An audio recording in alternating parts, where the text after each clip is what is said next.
सबको ओम शांति। नवोदय युग में आप सबका स्वागत है। आज हम सब लोग एक नई श्रृंखला शुरू कर रहे हैं और भारत की खोज जो कि जवाहरलाल नेहरू जी ने लिखा था और अहमदनगर के जेल में रहते उन्होंने भारत के संदर्भों में भारत के इतिहास की विस्तृत व्याख्या प्रस्तुत की है। तो उसी से हम लोग बहुविकल्पीय प्रश्नों की एक जो श्रृंखला है इसे आप सब देखें और अपने सभी दोस्तों को शेयर करें। और इस श्रृंखला में बहुविकल्पीय प्रश्न एक तो ISPCS हर कंपटीशन में आते हैं भारत के इतिहास से, और ऐसे भी इस पुस्तक से बहुत प्रश्न आए हैं, तो इसलिए आप सब इसे देखें। किसी भी कंपटीशन के लिए बहुत ही अनिवार्य है और क्लास 8 के लिए तो भी बहुत ही महत्वपूर्ण है। तो देखते हैं पहला प्रश्न इस श्रृंखला का, अर्थशास्त्र की रचना किसने किया? तो जॉन स्मिथ भी एक है इस कैटेगरी में। कौटिल्य, तुलसीदास, समुद्रगुप्त। तो आपको बता दें कि ये कौटिल्य ने किया था, जो कि संस्कृत का ग्रंथ है अर्थशास्त्र। और प्राचीन भारत का कौन सा ग्रंथ भारतीय समाज का अंग बन गया है? जवाहरलाल नेहरू किसे माना है कि वह एक अंग बन गया है? तो इस संदर्भ में आपको बता दें कि रामायण एक ऐसा ग्रंथ है जो कि आज भारतीय संस्कृति में पूरी तरह रच बस गया है। और अगला है कल्हड़ की लिखित पुस्तक अर्थशास्त्र, राजतरंगिणी, रामायण, रामचरितमानस में से कौन है? तो आपको बता दें राजतरंगिणी एक ऐसी पुस्तक है जो कि भारतीय इतिहास की पहली व्यवस्थित पुस्तक मानी जाती है। आप कल्हड़ की राजतरंगिणी में किस राज्य का इतिहास है? तो कल्हड़ की राजतरंगिणी में कश्मीर राज्य का विस्तृत इतिहास मिलता है और यह पहला इतिहास है जो कि व्यवस्थित ढंग से लिखा गया है। प्राचीन भारत के किस ग्रंथ को विश्वकोश कहा जाता है? रामायण, वेद, उपनिषद, महाभारत में से किसे माना जाता है? तो महाभारत एक ऐसा ग्रंथ है जिसे विश्वकोश माना जाता है और कहा माना जाता है जो इसमें है वह सारी जगहों पर है, जो महाभारत में कहीं नहीं है।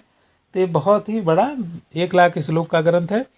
आर्यवर्त के नाम से किसे जाना जाता है? तो किस देश का नाम आर्यवर्त है? पाकिस्तान, चीन, भारत या म्यांमार में से?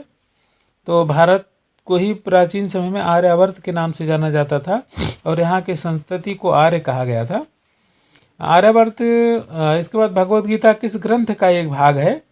महाभारत, रामायण, वेद, उपनिषद में से यह स्वतंत्र ग्रंथ है? तो आप लोग इसे बताइए।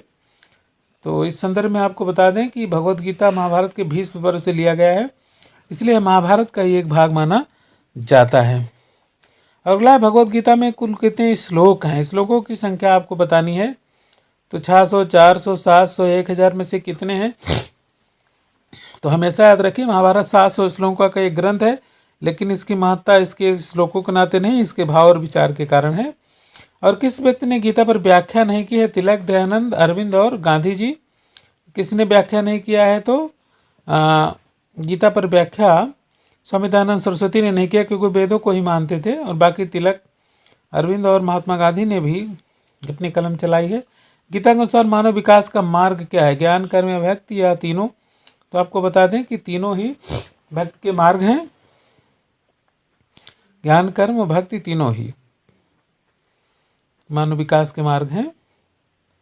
गीता की रचना किसके लिए हुई? हिंदुओं के लिए हुई, मुस्लिमों के लिए हुई, ईसाई के लिए हुई या सबके लिए हुई है? तो गीता एक ऐसी रचना है जिसमें हिंदू, ना मुस्लिम, क्रिश्चियन किसी का उल्लेख नहीं है। गीता सार्वभौमिक है, सभी के लिए लिखे। मानव मात्र जो ही परमात्मा को मानते हैं, गीता सभी के लिए है। तो एक ऐसा विशाल उदार हृदय ग्रंथ है जो कि भगवान के मुख से निकली हुई वाणी मानी जाती है और कोई ग्रंथ ऐसा नहीं है। जातक कथाओं में किसका वर्णन है? राम का, कृष्ण का, महात्मा बुद्ध का, महावीर का? तो जातक कथाओं में महात्मा बुद्ध के पूर्व जन्मों का वर्णन है और बौद्ध धर्म का इसमें एक प्रकार से इतिहास मान लीजिए, या महात्मा बुद्ध के आध्यात्मिक शिक्षाएं जैसे भी मानिए, उनके महात्मा बुद्ध से संबंधित है। और भारत की सबसे प्राचीन लिपि किसे माना जाता है? देवनागरी, ब्राह्मी, खरोष्टी में से कौन है?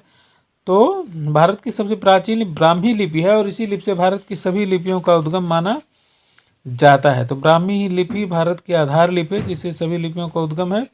और देवनागरी लिपि का विकास किस लिपि से माना जाता है? तो देवनागरी लिपि का जो विकास है वो ब्राह्मी से ही माना जाता है। ब्राह्मी एक ऐसी लिपि है जिससे आज भारत के असमिया, उड़िया से लेकर के बंगाली से लेकर जो भी लिपियां हैं सभी का विकास हुआ है। तो इसे ब्राह्मी, और ये प्राचीन वेद भी ब्राह्मी में लिखे गए थे। फिर इसके बाद संस्कृत के प्रसिद्ध व्याकरण का आचार्य कौन है? अशोक, चाणक्य, कालिदास या पाणिनि में से? तो आपको बता दें कि पाणिनि जो है बहुत बड़े व्याकरणाचार्य हैं और भारत में संस्कृत के प्राचीनतम व्याकरणाचार्यों में इनका स्थान है। तो आज के लिए बस इतना ही, और आप सभी लोग इसको देखा धन्यवाद। इस चैनल को सब्सक्राइब अवश्य करें और सभी दोस्तों को शेयर करें, क्योंकि यह वीडियो बहुत ही महत्वपूर्ण है तो आप सब लोग और लाइक भी करें। सबको ओम शांति, धन्यवाद।